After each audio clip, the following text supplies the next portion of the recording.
Welcome to the Money GPS. You came here for the truth, so let me unveil that for you. Inflation is getting red hot.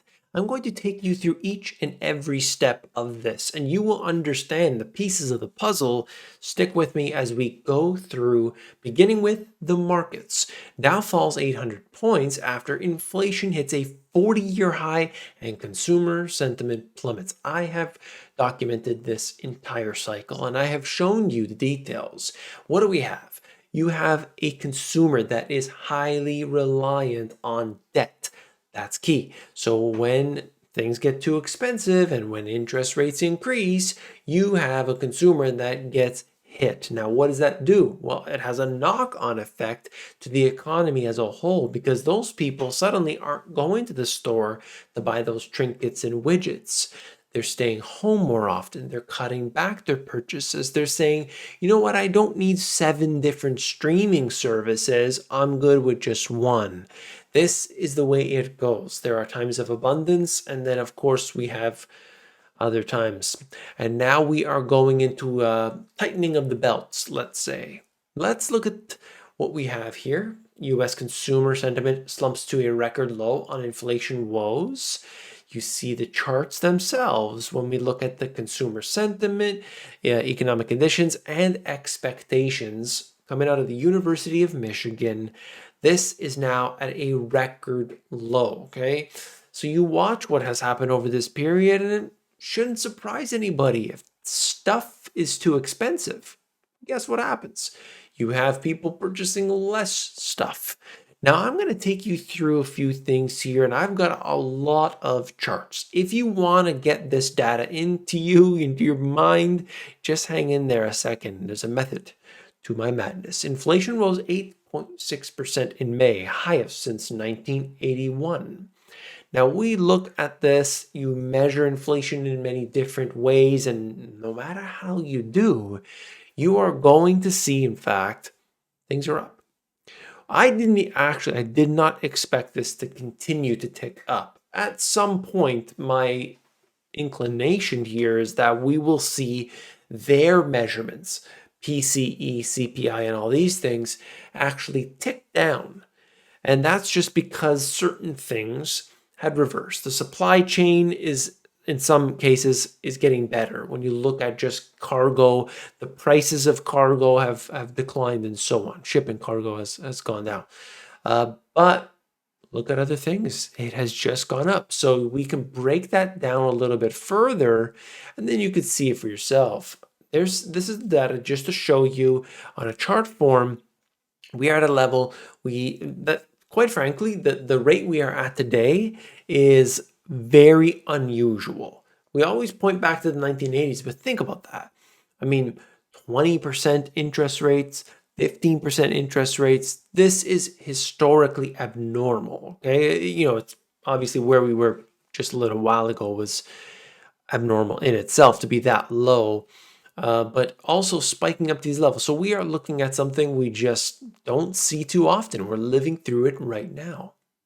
This is the CPI, less food and energy. So even when you take out the volatile food and energy, it's still extremely high. Okay, so we're going to see if that starts to tick down, it starts to dissipate and goes away. When you print all this money, it's just really hard for that to happen. Okay, and remember, the money printing really got excessive after the financial crisis. That's where it truly just went bonkers. So this is a breakdown here, and you could see food and energy and so on all there for you if you are interested. And by the way, all the links are in the description under the sources. If you appreciate my transparency, if you appreciate the fact that I try to give you each and every step of this, at least to the best of my ability, just hit that thumbs up to support the channel, okay? This is shelter and rent inflation. Not a surprise to anybody right there. I got a few more of these. You could look at the services, goods, food, and energy. Basically, all of them have been moving in this upwardly direction. And this is really one of the most important factors. It's, the amount that you make, whether it's your personal business, your salary, hourly wage, whatever, it really doesn't matter. It's what the stuff cost. Because if suddenly you get a raise like they do in Venezuela or other places, you get a raise. Okay, maybe they doubled it. Maybe they multiplied it by 5 times. But what if everything else costs 10 times as much? Well, then you have a problem. You see? And this is the average hourly earnings. It's getting worse. It's getting worse. This is terrible. And look, if you want some of the really good stuff that I just can't fit in, or some of the subjects, and you want shareable content, you want quick content, you want good stuff, I created a second channel. For now, I'm calling it the Money GPS Alpha. I put it in the description at the very top. At the top of the description, you'll see the second channel, and it's all right now, it's all shorts. Okay, so this is going to be the good stuff that you can get a little tidbit just quickly, and that's the stuff you can share, because maybe your uncle or brother or sister or what have you, your wife or whatever, 15-minute video about economics, maybe not the most exciting thing, but maybe you can get them interested in other things that I cover on that channel. Check it out, okay? Link in the description at the top. Look at what has been happening here. If you see it for yourself, this inflation is not an anomaly when you look on a global scale. In fact, it's kind of, I don't want to say normal. I was about to say that and it felt weird to come out. But that's kind of where we live in today, where all of the different, if you can't read it, these are just all these different countries, and you see their level of inflation right now. And yes, an area like Switzerland has lower inflation than an area like Venezuela and Zimbabwe, but overall, we are seeing higher levels of inflation than many people are used to. And this is it, okay? Because of what's happening with the stock market, we have watched U.S. household wealth falling, by $500 billion. It was the first decline in household net worth since basically 2020. And that's just what we see with stocks in particular. Okay, a lot of people overly leveraged, which really hits hard really quickly. Okay, and this is just showing us right now, if you can believe it or not, time after time after time, this is basically from April up until the present, okay, in June, that week after week after week, except for one instance, this is 11 times, so 10 out of 11, I believe, that we are seeing a down week. The last time that this has happened, this streak, has been, there was a thing, about a century ago, you remember that? 1929? Yep, that's right. This is just showing us that the yield curves have flattened again. Some people said that this wouldn't happen. I am on record, and I don't need to be on record for this. It's just documented fact that when you look at this, the way this happens, okay, the yield curve can have, like, the inversion can happen multiple times, but it's when it finally goes back up that a recession usually takes place. So I'm interested to see the way that this goes, okay? This is just showing us that we haven't seen this. This is the 2-year, and we haven't seen it above 3% since the financial crisis.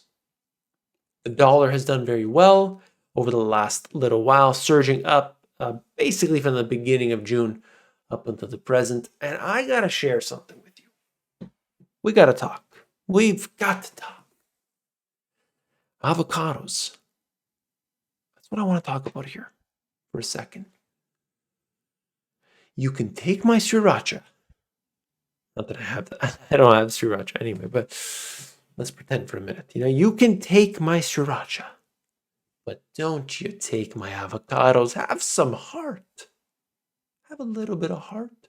Look at what's going on with the prices of avocados. I have reduced my consumption of avocados. Okay? I actually find that the avocados the quality has declined considerably, actually, over the last couple of years. I don't know if anybody else has seen that. But getting an avocado all the way up to an igloo is tough to do. Anyway, yes, it does peak during this period of time, but it is higher right now in 2022 than what we've ever seen before. I think I have a chart on that, just showing us There we go. This chart goes back to the 90s. Haven't seen a spike like this before. Don't you take my avocados away. We need to give each and every person an avocado stimulus. Every day you get an avocado on your doorstep. I think I created something. I think we got a new stimulus package in the works. Is that silly enough for you? All right. I'm just having some fun. This is serious stuff. This is concerning stuff for a lot of people. I'm just trying to make it light. If you're still here in this video all the way through, I appreciate your time. I think that for a lot of people, this is a big concern. If you look at it and you have to think to yourself, what could be the outcome here? I mean, is inflation going to continue to go up? Well, I think we need to sit down, pen and paper, and start making adjustments and start really calculating. Okay, if this goes on for a while, what's going to happen to me? Is my industry potentially going to receive some layoffs? Well, maybe it's time I learn that skill or this skill. For myself, and I'm about to get into a new course right now. I'm learning as many skills as I can. And my suggestion to everybody is learn an online skills with your hand, very good. But learn an online skill, and the reason why that is because it's location independent. So if suddenly you need to uproot yourself, and a lot of people have that ready, that okay, I'm gonna be ready to go. I got everything, I got the bug out bag. Do you have a plan in place for income?